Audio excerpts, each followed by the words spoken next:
What a beautiful morning. What a beautiful day. Sounds like some lyrics from a musical, I know. But anyway, it's December 21st, 2024, and today we're looking into 1 Samuel chapter 4, verse 6. Let's dig in here, okay? It says, "And when the Philistines heard the noise of the shouting, they said, 'What does this great shouting in the camp of the Hebrews mean?' And when they learned that the ark of the Lord had come to the camp, the Philistines were afraid, for they said, 'A god has come into the camp.' And they said, 'Woe to us, for nothing like this has ever happened before.'" All right. When the Philistines hear the mighty shout of the Israelites, they are immediately filled with fear. And they realize that the Ark of the Covenant has come into the camp, and they understand the significance of it. The Philistines know that the Ark represents the power of Israel's God, and they fear what this could mean for the battle. And this moment reveals that the Philistines are aware of God's sovereignty, even if they do not worship him. They recognize the presence of the ark could lead to their defeat, which shows the weight and the power that the Ark of the Covenant represented to surrounding nations.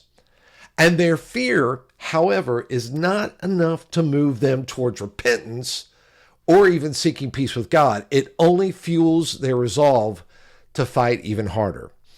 Now, the Philistines' reaction also highlights the fact that the Israelites are misunderstanding the situation. I mean, while the Philistines were afraid of God's power, the Israelites were relying on a symbol of God's presence rather than on God himself.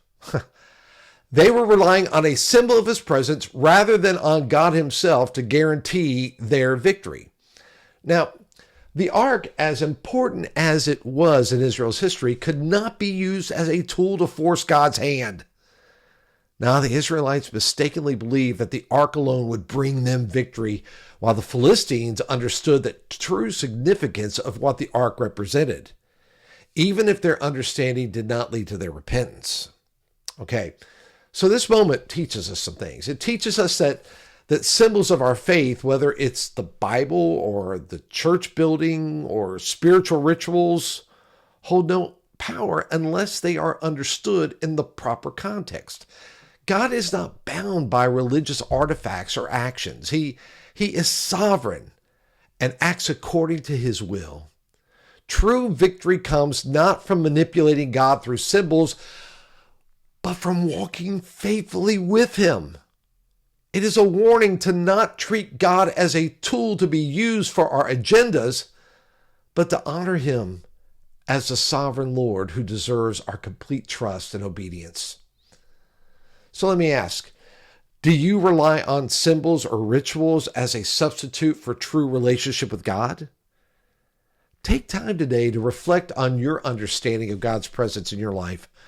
Are there areas where you've treated God's power like a tool to get what you want rather than seeking him for who he truly is?